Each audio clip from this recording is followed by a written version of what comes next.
Everyone saw a waitress holding a tray. Nobody saw the mind that could save a $1 billion company. The sentence would be repeated for years after that night, because what happened inside the grand ballroom of the Whitmore Foundation Gala changed the way hundreds of people looked at those they thought they already understood. The room was filled with polished marble floors, crystal lights, and conversations from people whose names appeared on magazine covers. In a place where a single watch could cost more than a house, Emily Carter moved quietly between the tables with a silver tray in her hands. She was not there to be noticed. She was there to work. At 27 years old, Emily had learned the art of becoming invisible. She knew when to speak. She knew when to listen. And most importantly, she knew that a person's value was never measured by the uniform they wore.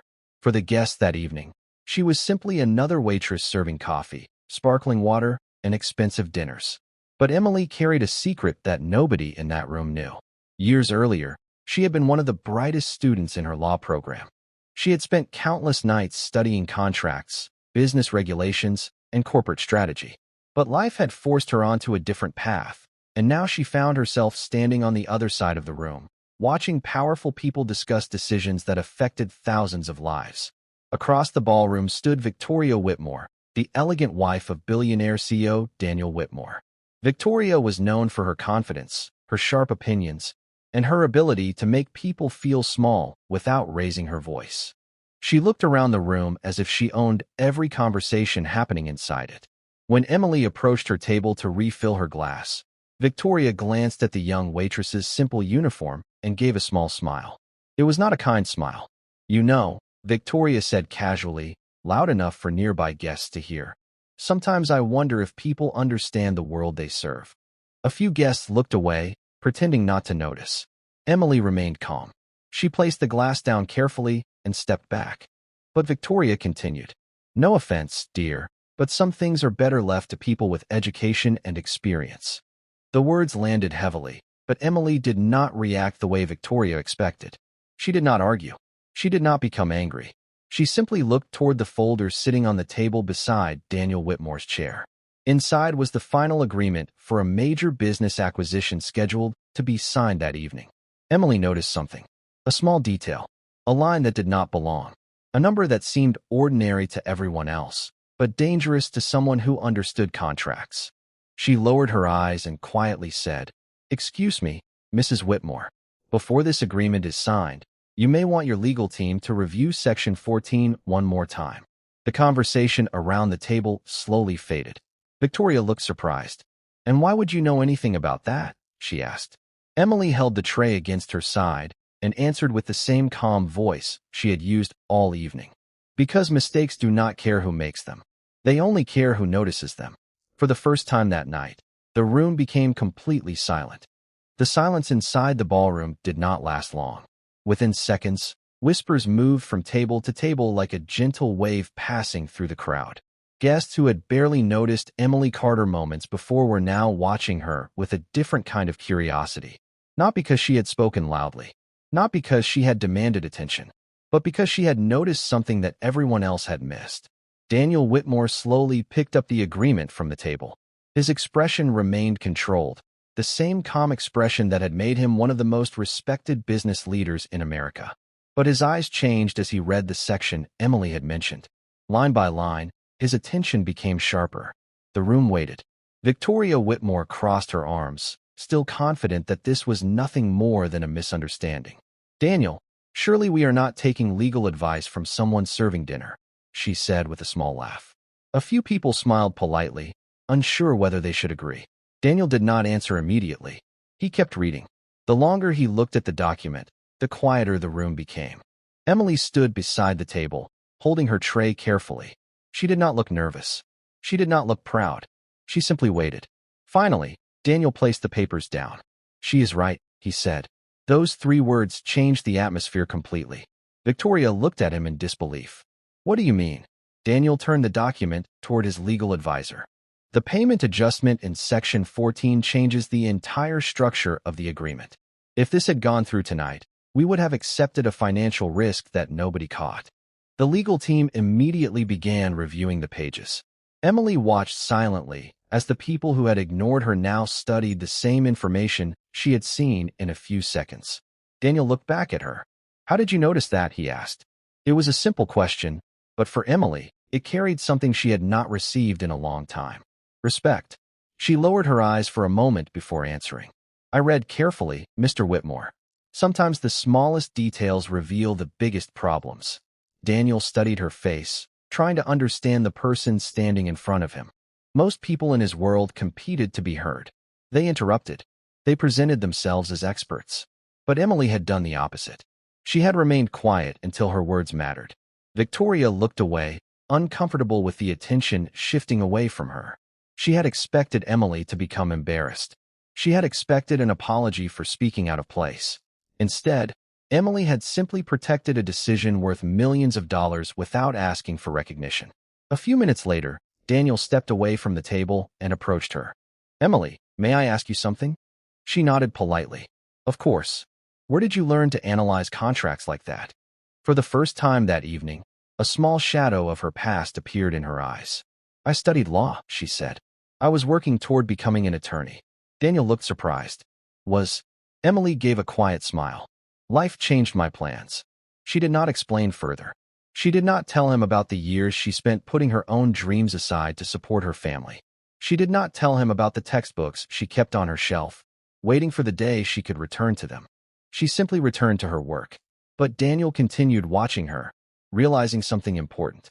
The most valuable person in the room was not always the person standing in the spotlight. Sometimes, it was the person quietly holding the tray, waiting for someone to finally see beyond the surface. The evening continued, but the atmosphere inside the ballroom had changed completely. The conversations were no longer centered around business deals, luxury brands, or social status. Instead, people quietly watched the young waitress who had uncovered a mistake that experienced professionals had overlooked. Emily Carter returned to her duties as if nothing unusual had happened. She carried empty glasses back to the kitchen, organized the tables, and continued serving guests with the same calm expression she had worn before anyone knew her name. But Daniel Whitmore could not stop thinking about her. He had spent years surrounded by people who wanted something from him. Advisors wanted approval. Business partners wanted opportunities. Strangers wanted to be connected to his success. Yet Emily had done something completely different. She had helped him without expecting anything in return. She had protected a decision worth millions of dollars while knowing she might receive nothing more than a simple thank you. That was rare in his world. After the gala ended, Daniel remained in the empty ballroom for a few minutes, looking over the documents again. The numbers were clear. The risk had been real. But the question that stayed in his mind was not about the contract. It was about Emily. Who was the person behind the quiet voice? The next morning, Daniel asked his assistant, Michael Reed, to find out more about her background. "I do not need a personal investigation," Daniel explained. "I just want to understand how someone working as a waitress recognized something our entire team missed." Within a few hours, Michael returned with a file. Emily Carter, 27 years old, former law student, excellent academic record, volunteer experience helping small businesses understand legal paperwork. No scandals, no shortcuts, just a person who had quietly stepped away from a promising future. Daniel looked through the information carefully. There was one detail that caught his attention. Emily had left school during her final year. The reason was not failure. It was responsibility. She had chosen to support her family during a difficult period instead of continuing her education. Daniel leaned back in his chair, thinking about how easily people judged others without knowing their story. That evening at the restaurant, Emily was preparing the tables before the dinner crowd arrived. The sound of plates being arranged and quiet conversations filled the room. She noticed Daniel walking in alone. For a moment, she looked surprised. He was not wearing the confidence of a billionaire arriving for a business meeting. He looked like someone who had come with a question. "Emily," he said politely, "do you have a moment?" She nodded. "Of course, Mr. Whitmore." Daniel looked around the restaurant before speaking. "Last night, you could have embarrassed my team. You could have made everyone realize they missed something important. But you did not." Emily placed a clean glass on the table. "That was not my goal." "Then what was?" Daniel asked. She paused for a moment. "To make sure nobody made a mistake that could hurt other people." Her answer stayed with him. It was simple, honest, and it revealed something far more valuable than knowledge. It revealed character. Daniel smiled slightly. For the first time in a long time, he realized that intelligence was not always found in the loudest person in the room. Sometimes it was hidden behind quiet actions, patient eyes, and someone who never needed to prove their worth. The days after the gala were different for Emily Carter. Not because her life had suddenly changed, but because people had started looking at her differently. The same restaurant that once saw her as just another employee now noticed the confidence behind every movement, the careful way she listened, and the quiet intelligence she carried. But Emily remained the same. She arrived early. She prepared each table carefully. She treated every guest with the same respect, whether they were ordering a simple cup of coffee or discussing million-dollar decisions. She had never wanted attention. She had only wanted to do the right thing. Daniel Whitmore found himself returning to the restaurant more often than before. At first, he told himself it was because he wanted to understand the person who had prevented a serious business mistake. But the more he spoke with Emily, the more he realized there was something different about her way of seeing the world. She did not measure success by expensive clothes, impressive titles, or the size of someone's bank account. She paid attention to choices, to actions, to the way people treated those who could do nothing for them in return. One afternoon, Daniel sat at a quiet corner table while Emily brought him his coffee. The restaurant was calm, with soft music playing in the background and sunlight coming through the large windows. "You know," Daniel said, looking at the cup in front of him, "most people would have used that moment at the gala to change their entire future." Emily placed the coffee down gently. "What do you mean? You could have asked for a position, a recommendation, anything." Emily smiled slightly. "I did not help because I wanted something." Daniel looked at her carefully. "Then why did you help?" Emily looked toward the busy restaurant floor where other employees were working. "Because I knew what it felt like to be ignored. I knew what it felt like when people decided who you were before they knew your story." Her words stayed with him. Daniel had spent years building companies, negotiating contracts, and making decisions based on numbers. But Emily reminded him that some of the most important things in life could not be calculated. Meanwhile, Victoria Whitmore struggled with the memory of that evening. For the first time in years, she questioned the way she looked at people. She had believed education came with a degree, intelligence came with a title, and importance came with influence. But Emily had shown her something different. Knowledge did not always announce itself. Sometimes it stood quietly in the background, waiting for the right moment to speak. A week later, Daniel invited Emily to his office. The building stood in the center of Manhattan, surrounded by glass towers and busy streets. As Emily stepped inside, she felt the difference between this world and the restaurant where she worked. People moved quickly. Phones rang constantly. Everyone seemed to be chasing the next achievement. Daniel welcomed her into his office and placed a folder on the table. "I have an opportunity for you," he said. Emily looked at the folder but did not open it immediately. "What kind of opportunity?" Daniel smiled. "One where you do not have to hide what you know anymore." For a moment, Emily said nothing. She looked out at the city through the window, remembering the years when she had placed her dreams aside. She had never forgotten who she was. She had only been waiting for the right moment to show it. Emily Carter looked at the folder sitting on Daniel Whitmore's desk, but she did not reach for it immediately. For years, she had learned to be careful with unexpected opportunities. Not because she lacked confidence, but because she understood that every opportunity carried a responsibility. She had seen how quickly people could change when circumstances changed. She had watched people treat others differently depending on their position, their clothing, or their name. So before opening the folder, she looked at Daniel and asked a simple question. "Why me?" Daniel leaned back in his chair and considered the answer. Many people would have expected him to offer a position because of what she had done at the gala. They would have expected praise, recognition, or a dramatic reward. But Emily was different. She was not asking what she would receive. She was asking why she was chosen. "Because you noticed what everyone else ignored," Daniel replied. "But more importantly, you cared about the consequences. You did not try to make anyone look bad. You simply protected the decision." Emily opened the folder slowly. Inside was an opportunity to work with the company's internal review team, using her knowledge of contracts and business strategy. It was not a gift. It was a chance to prove herself. And that difference mattered to her. Over the next several weeks, Emily entered a world that once felt far away. The same building where executives once walked past her without noticing her now became a place where her ideas were welcomed. She attended meetings, reviewed documents, and offered solutions that helped teams see problems from different angles. But she never forgot where she came from. Every morning, before entering the office, she stopped at a small coffee shop near the building. She ordered the same drink and sat by the window for a few minutes. It reminded her that success was not about becoming someone else. It was about finally being allowed to show who she already was. Meanwhile, Victoria Whitmore began to notice the changes around her. She saw employees asking Emily for advice. She saw Daniel trusting Emily's judgment. But what affected her most was something much quieter. Emily never used her new position to make anyone feel small. She never reminded people of the night at the gala. She never mentioned the insult or the moment when the room had turned silent. She simply moved forward. One afternoon, Victoria visited the company office and found Emily reviewing documents. For a moment, neither woman spoke. The memory of that night was still present, even without words. Finally, Victoria took a breath. "I owe you an apology," she said. Emily looked up. "For what?" Victoria seemed surprised by the question. "For assuming I knew your story before I knew you." Emily closed the folder in front of her. "Most people make that mistake sometimes." Victoria nodded. "I thought intelligence had a certain appearance, a certain background. I was wrong." Emily smiled gently. "The important thing is that we learn when we are wrong." It was a simple conversation, but it carried more meaning than any public apology could have. Because true change was not about being embarrassed. It was about understanding.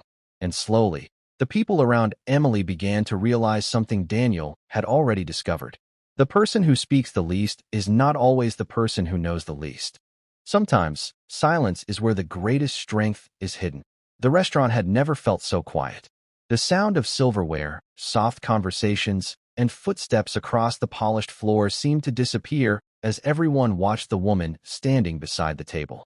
She held her order pad close to her chest, not because she was afraid, but because she knew the moment had changed everything. For weeks, she had worked in silence. She had carried plates, refilled coffee cups, and listened to people speak as if the uniform she wore was the only thing they needed to know about her. But now, the room was seeing something different. The chief executive officer looked at her with a mixture of disbelief and curiosity. The confidence he had carried into the restaurant was gone. In its place was a quiet realization that he might have misunderstood someone completely. He glanced at the documents on the table, then back at her. The details she had noticed were not guesses. The information she had explained was not something a person could simply repeat from memory. She understood the situation because she had spent years studying, learning, and preparing. She had simply never been given a reason to reveal it. "Where did you learn all of this?" he finally asked. His voice was lower now. Not demanding, not mocking, genuine. She looked toward the window, where the evening lights reflected against the glass. "Before I worked here, I had a different life," she said softly. "I studied what I loved. I believed I would build a career with it. But sometimes life changes the path you thought you were going to follow." The chief executive officer listened without interrupting.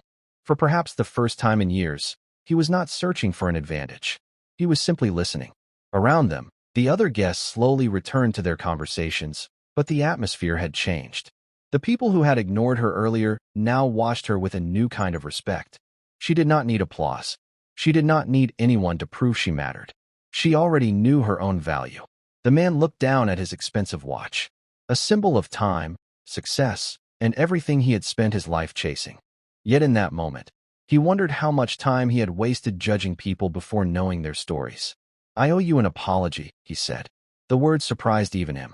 He was a man who was used to receiving apologies, not giving them. She placed the order pad on the table and gave a small nod. An apology means something when it changes how someone acts afterward. Her words were calm. There was no anger in them, only truth. The chief executive officer smiled faintly, realizing that the person he had underestimated had just taught him a lesson no business book could explain. Outside, the city continued moving. Cars passed. Lights flickered. People rushed toward their next destination. But inside that quiet restaurant, something important had changed. A woman once invisible had finally been seen. Not because she spoke louder, not because she demanded attention, but because the truth had a way of rising above every assumption. And sometimes, the person standing quietly in the corner is the one carrying the wisdom everyone else has been searching for. The next morning, The restaurant opened under the same golden lights and quiet elegance as always. The tables were polished. The coffee machines hummed. The familiar rhythm of plates and conversations filled the room. But for one person, everything felt different. She walked through the dining area carrying a tray, wearing the same simple uniform, with the same calm expression. Yet the way people looked at her had changed. Not with curiosity, not with judgment, with respect. The chief executive officer returned before lunch. This time, he did not arrive surrounded by assistants or carrying the confidence of someone who expected the world to move around him. He walked in alone. He removed his coat, sat at the same table, and waited patiently. When she approached with a menu, he looked up and smiled. "Good morning," he said. 2 simple words. But coming from him, they carried a different meaning. She noticed the change, but did not comment on it. "Good morning, sir. Would you like your usual coffee?" He paused for a moment. Then he shook his head. "Actually, I would like whatever you recommend." The answer surprised her. For years, people had asked for her service, but rarely her opinion. She looked at him carefully. "The cinnamon coffee is popular with guests who prefer something less bitter." "Then I will try that." As she walked away, he watched her with a thoughtful expression. He had spent most of his life believing that intelligence always announced itself. Through expensive offices, important titles, formal introductions. But she had shown him something different. Knowledge did not always arrive wearing a suit. Sometimes it carried a tray. Sometimes it stood quietly beside a table, waiting for someone to notice. Later that afternoon, he asked if he could speak with her for a few minutes after her shift. She agreed, not because of his position, but because she wanted to understand why he had returned. They sat near the small corner table by the window, the same place where their first conversation had changed everything. "I looked into your background," he admitted. "I hope that does not offend you." She smiled slightly. People with power usually look for answers when they are surprised. He nodded. "I found out you were not just someone who studied finance. You had opportunities. You had talent. But you stepped away." She looked down at her hands for a moment. Sometimes people think success only has one direction. They forget that some people choose responsibility over recognition. Her words stayed with him. He thought about all the employees he had passed in hallways without learning their names. All the people he had measured by their roles instead of their stories. "I built companies by understanding numbers," he said quietly. "But I forgot that every number represents a person."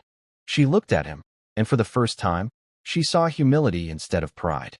The conversation lasted less than an hour. But for him, it changed something deeper than any business negotiation ever had. When she returned to work, she was still the waitress everyone had seen before. The difference was that now, one person finally understood what had always been there. The world had not changed her. It had only learned how to see her. The days that followed were quieter, but something had shifted beneath the surface. The restaurant looked exactly the same. The same wooden tables stood beneath the warm lights. The same music played softly in the background. The same guests entered carrying their own stories, their own worries, and their own assumptions. But one small change could be felt by everyone who worked there. People started paying attention. Not because she demanded it. Not because she changed the way she carried herself. She was still the same woman who greeted every customer politely, who remembered small details about regular guests, and who treated every person with patience. The difference was that now people understood the kindness behind her silence. The chief executive officer began visiting more often. At first, the other employees whispered about it. They wondered why someone with access to the finest restaurants in the city kept returning to the same place. But those who watched closely noticed something unusual. He was not returning because of the food. He was returning because he had discovered a perspective he had ignored for most of his life. One afternoon, he arrived carrying a folder filled with documents. He placed it gently on the table as she approached. "I have a question," he said. She looked at the folder and then at him. "About business?" she asked. He smiled. "About people." The answer caught her attention. Inside the folder were notes from a project his company had been developing. It was designed to help employees continue their education and develop new skills. "I used to think companies were built only through strategy and competition," he explained. "But I realized something was missing. The people who work behind the scenes are the ones who keep everything moving." She listened carefully. She did not praise him. She did not tell him he had changed. She simply asked, "Why now?" He looked toward the busy restaurant. A server carried coffee to an elderly couple. A young employee carefully organized reservations. A manager helped a customer with a simple request. Ordinary moments. Moments he once overlooked. Because I spent years searching for extraordinary people, he said, and I finally realized I was surrounded by them. Her expression softened. She understood that real change was not measured by words. It was measured by actions repeated when nobody was watching. Weeks later, the restaurant received an invitation for a special event hosted by his company. Many employees expected it to be a formal business gathering. Instead, it became something completely different. He stood in front of the crowd and spoke about lessons he had learned from someone most people would have ignored. He did not mention wealth. He did not mention achievements. He spoke about listening, about respect, about recognizing value before it was proven. She stood quietly among the guests, uncomfortable with attention but grateful for the message. When people applauded, she did not step forward. She simply smiled, because she never needed the world to call her extraordinary. She only needed the chance to be seen as human. And that was the lesson everyone carried home that evening. True greatness is not always found in the people standing at the center of the room. Sometimes it is found in the person quietly serving everyone else, waiting for someone to finally notice. Months passed, and the restaurant slowly became a place where unexpected conversations happened. People still came for dinner, for meetings, and for quiet moments after long days. But among the familiar sounds of coffee cups and gentle conversations, there was now a different feeling. A feeling of respect that had not existed before. She continued working the same hours, wearing the same uniform, and walking through the same dining room. Nothing about her appearance had changed, yet the way people saw her had changed completely. The chief executive officer noticed this more than anyone. He had once believed that success came from knowing the right people, making the right decisions, and staying ahead of everyone else. But now he understood that success also depended on recognizing the people who quietly made everything better. One evening, after the dinner rush ended, he returned to the restaurant for a final conversation before leaving for a long business trip. The lights were softer than usual. The last guests were finishing their meals. She placed a cup of coffee in front of him and smiled. "You look like someone with a lot on his mind," she said. He looked at the coffee and laughed quietly. "You have a habit of noticing things people try to hide." She tilted her head slightly. "Everyone has something they carry. Some people just become better at hiding it." Those words stayed with him. He looked around the restaurant, the place where he had first walked in believing he understood everyone, the place where a simple conversation had changed the way he viewed the world. "I wanted to thank you," he said. She looked surprised. "For what?" "For reminding me that a person's value does not come from their position." She remained silent for a moment. Then she answered gently, "You learned the lesson because you were willing to listen." He smiled. That was the difference between the person he had been and the person he was becoming. Before, he would have searched for someone to blame or someone to impress. Now he searched for understanding. Before leaving, he handed her a small envelope. She looked at it, but did not open it. "What is this?" she asked. "An opportunity," he replied. "Not a gift, not a favor. A chance to use what you already have." Inside was an invitation to join a leadership and education program created by his company. It was designed for people who had talent but had never received the right opportunity. She looked at the invitation carefully. For years, she had believed her dreams had been placed behind a closed door. But perhaps the door had only been waiting for the right moment to open. She looked back at him. "Why are you doing this?" He smiled softly. "Because someone once gave me something more valuable than advice. They gave me a different way to see." The next morning, the restaurant opened as usual. The sun came through the windows. The coffee was served. The tables were prepared. Life continued. But one thing was different. A woman who had spent years standing quietly in the background was finally walking toward a future she had once thought was impossible. She did not need to become someone else to be respected. She only needed the world to recognize what had always been there. Because sometimes the greatest transformations do not begin with a loud announcement. They begin with one person finally seeing the truth in another.